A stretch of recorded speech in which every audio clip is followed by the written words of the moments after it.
Thanks, Ralph. Joe, Rob, Shickley, Joe Newendike for helping put this all together. I think it was unique getting a call from Joe and asking me if I wanted to make an announcement of this sort and making it official as retiring as a Dallas Star.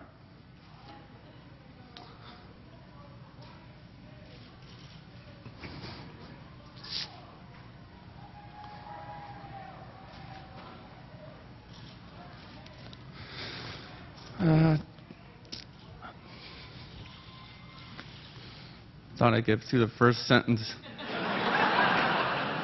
It looks easy on paper. But it's, you wonder what this day would be like, and it does feel pretty overwhelming. And the people you seem to touch along the way and the people you meet in the course of a career is pretty amazing. But I look back at 21 years and with one franchise, and I think that's what made me most proud of anything.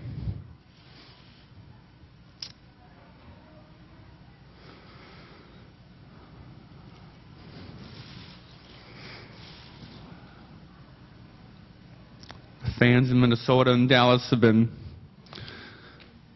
phenomenal. I can't thank them enough. Their support and their love for the game. People along the way that truly touched me and made me what I am as a player and person. First is Lou Nanne.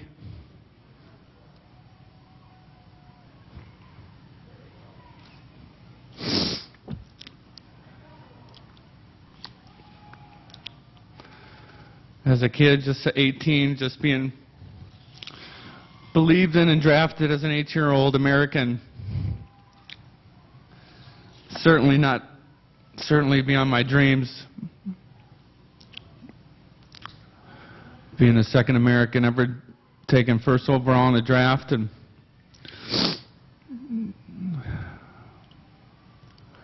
a very stylish mullet. The owners in Minnesota, George and Gordon Gunn, who all you know moved on to San Jose. My teammates in Minnesota, Neil Broughton, Larry Murphy, Mike Gartner, Brian Bellows, Dennis Marouk. First year there, he gave me his number 9 jersey.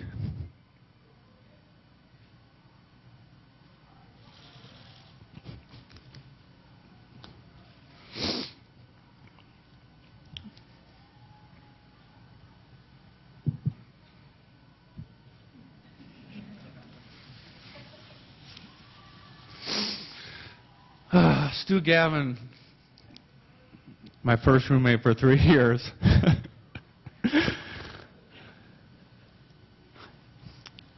He didn't quite know what he was getting into. He taught me a lot what it took to be a pro, act like one. And again, lastly, the fans of Minnesota.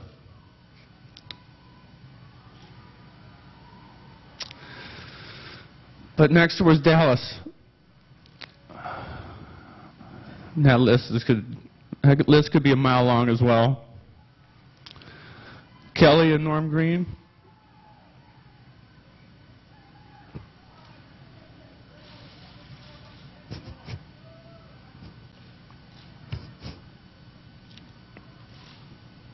Had the vision of moving a team to Dallas, Texas.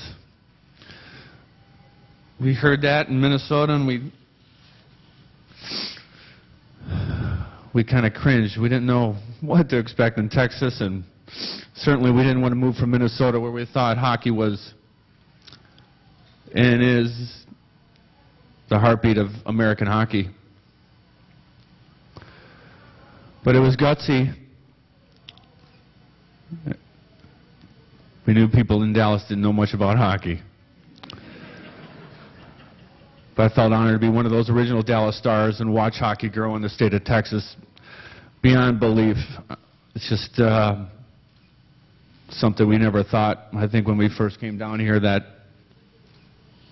it would have never turned into something like this. But it simply is great to see Cinda and Tom Hicks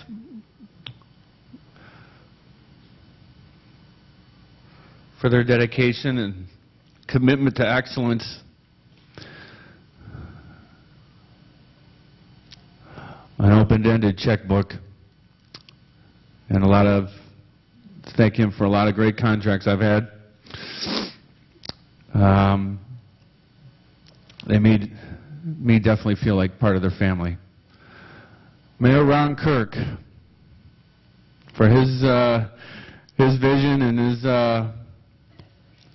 strong push in the City Council to build American Airlines Center downtown and not anywhere else. So we're pretty thankful for building a first-class arena downtown. So some of my teammates along the way, a lot of them here, guys I've had a lot of fun with. Daryl Sador, great teammate, now coaching. I think we all knew he'd be coaching somewhere real soon. But Sergei Zubov, talked to him recently. Yuri Lettinen, still living here. Craig Ludz, Maddie, Joe Newendike, Brendan Morrow, Marty Turco. That list could go on for an hour. Being here for 21 years, seeing as many players as I've seen come and go.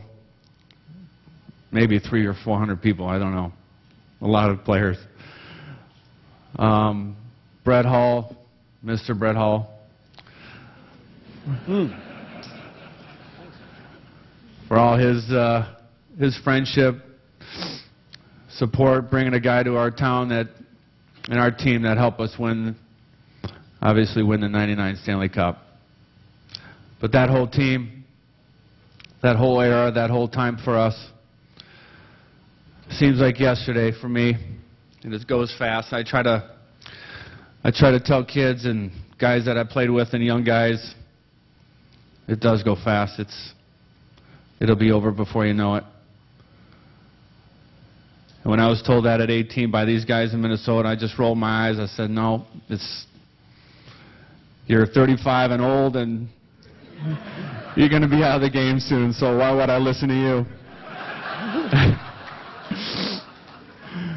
So I can see the same eye roll that I get when I tell them that same thing. But it does come full circle with those guys. Doug Armstrong, and one other guy that's been since day one, Les Jackson.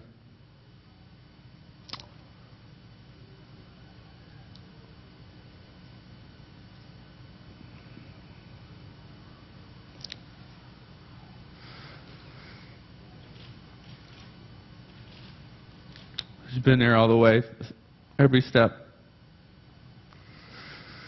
The coaches, got to start with Ken Hitchcock, obviously. Doug Jarvis, Dave Tippett, all the hard-working trainers I've had over the years. Dave Supernut, Dave Smith, Steve Sumner, Craig Lowry, Dave Zeiss, Cleo Bates. And there's Dan Cooper, John Brooks, Craig Hobar, the whole medical staff that was here since '93, '94.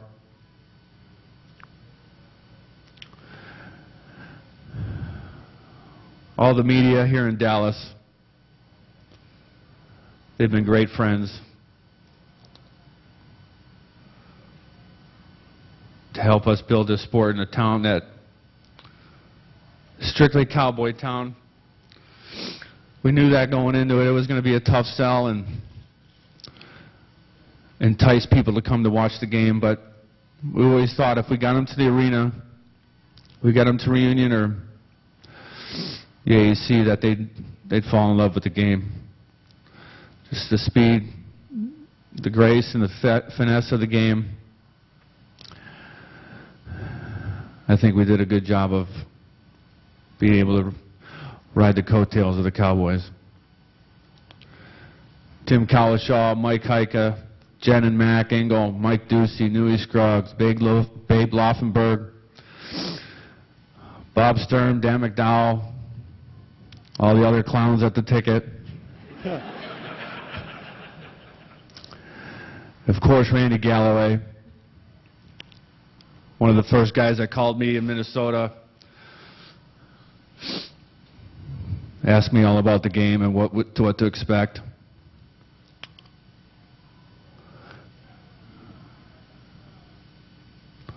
And of course, Mr. Hockey, Dale Hansen. Yeah. I think he was at 2 games in my 21 years here.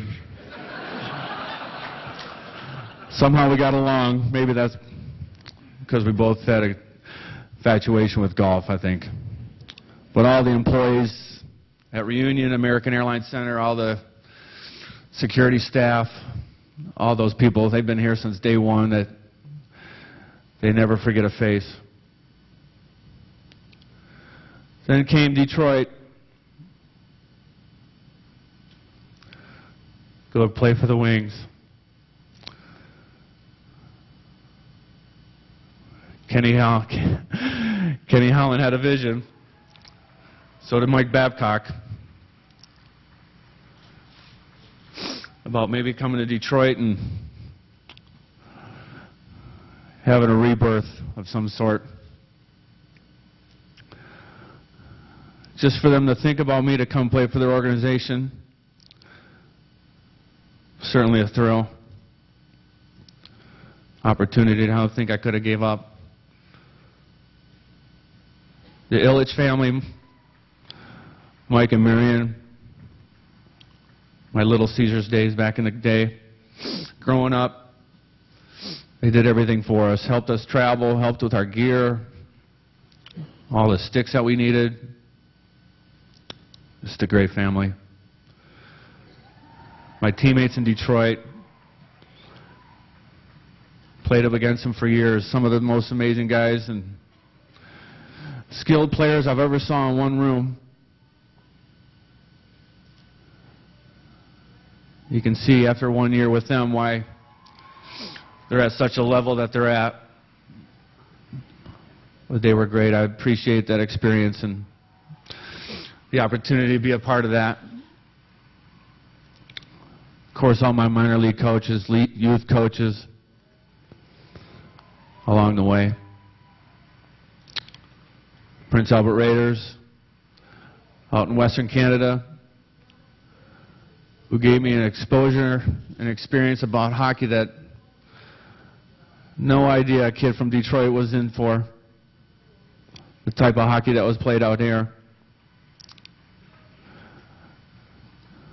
Quite a preparation for the NHL, I'd have to say.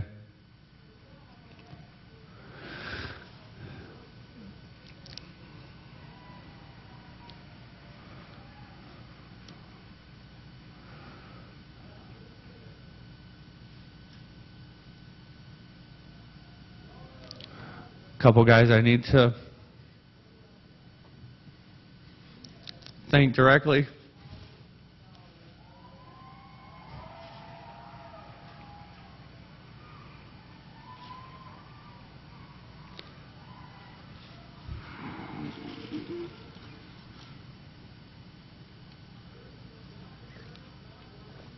Rick Wilson.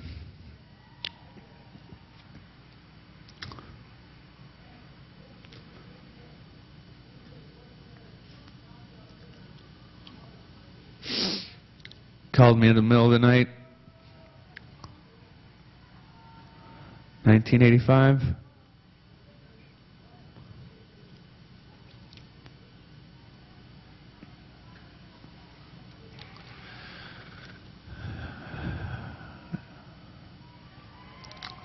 Asked me if I ever heard of Prince Albert. Said no. You know where it is? I go, no. He goes, well, you want to come play here? Thought, why would I go somewhere I never heard of and don't know where it's at?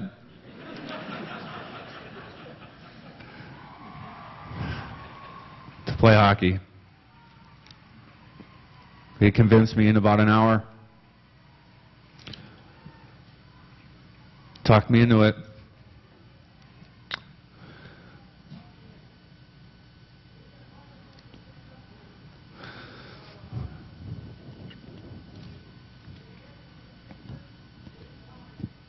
I think at that point I would have went anywhere to play hockey.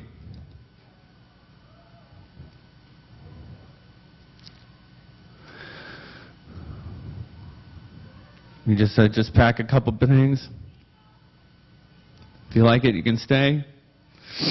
If not, you go back home and go to college and play at Michigan State.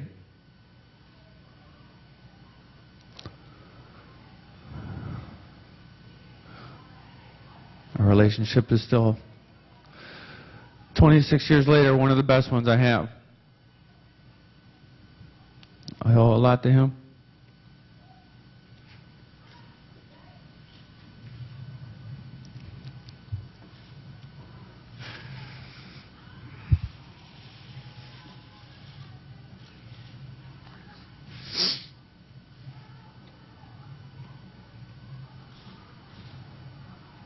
The other guy's Bob Gainey.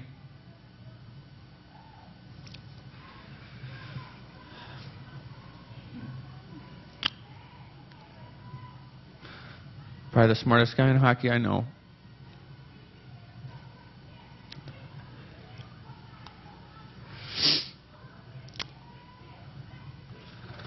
I knew we were in for a long, tough relationship when he showed up with Bobby Clark in Minnesota in 1990 and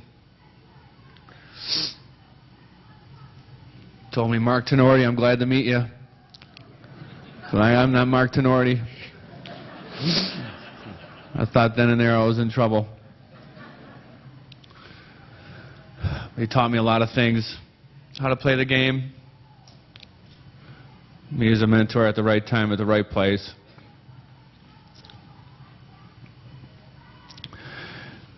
Made some strong threats to me back then about changing my game or I'd never play.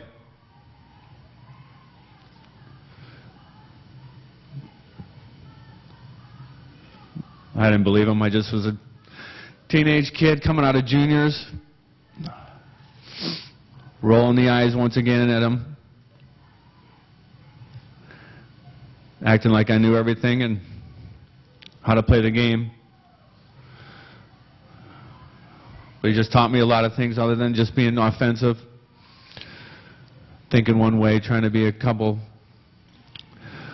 multi-dimensional, a little defense, a little offense. He goes, trust me, you'll play for a long time in a lot of different situations, and you'll make us win.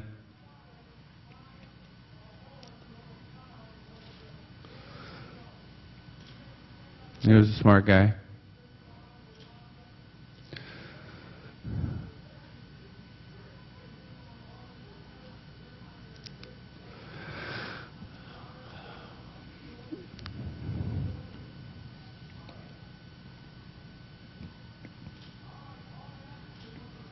All the people at USA Hockey,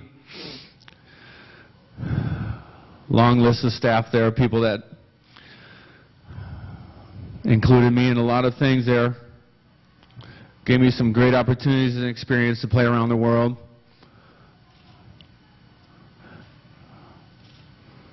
What it meant to be an Olympian and represent your country. And certainly the pinnacle of 1996 in the World Cup. The 2002 gold medal game in Salt Lake with Herb Brooks as our coach.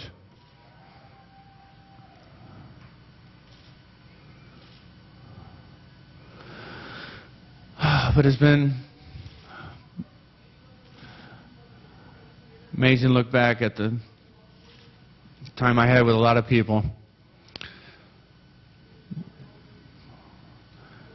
And it was tough to say goodbye. I think you all think you can play forever. You think the game a certain way forever. And it's obvious just things physically don't match up anymore.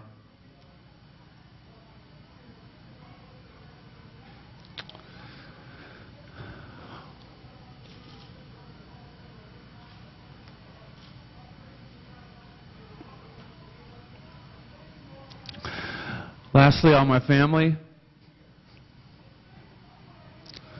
my sisters Linda and Sandy,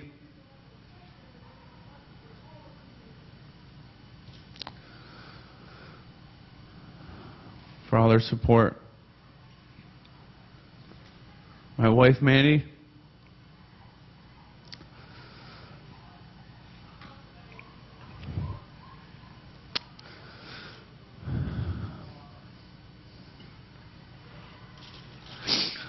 wish she could have watched me play when I was 28, 27.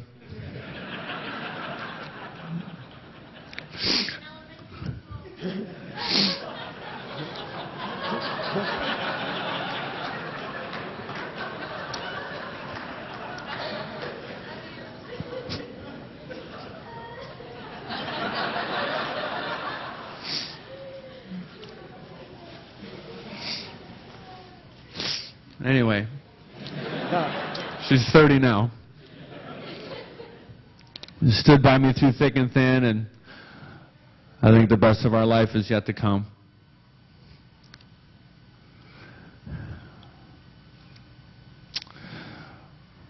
My friends here in Dallas,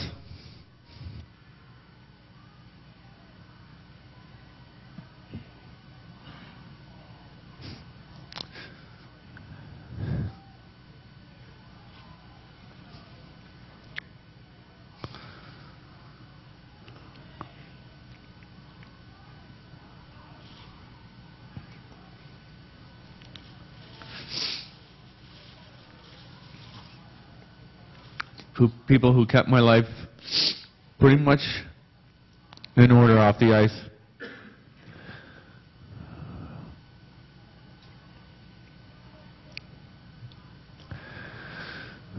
Monica Long,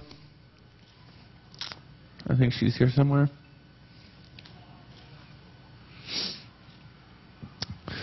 Organized my life pretty much for 10 years.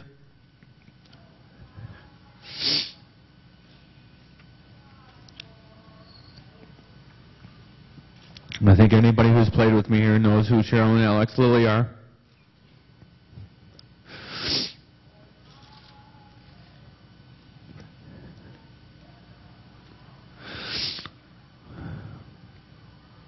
They pretty much ran the show for 18 years here.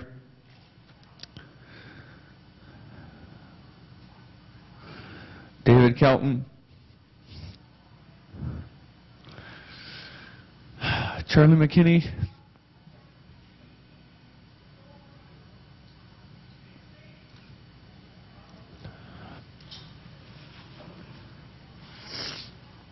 Tim Hennington,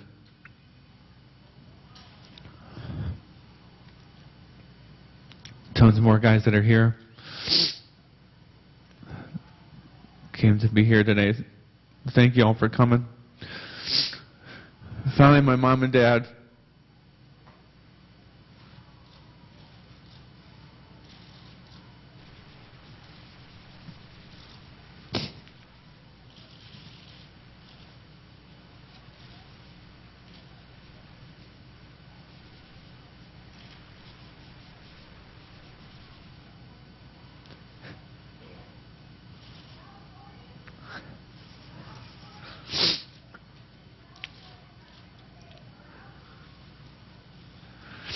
Thanks for all you did.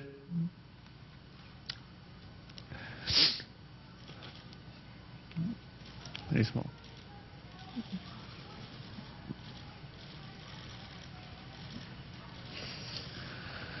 Those long van rides. the 6 a.m. practices, your love and support, your sacrifices you made to give me a life of hockey.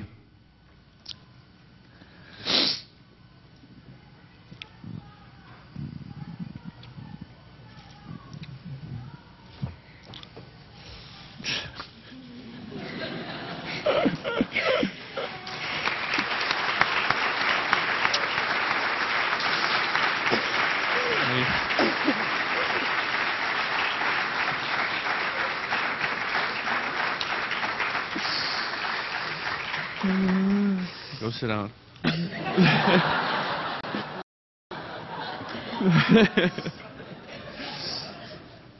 Thanks, Dad. Thanks.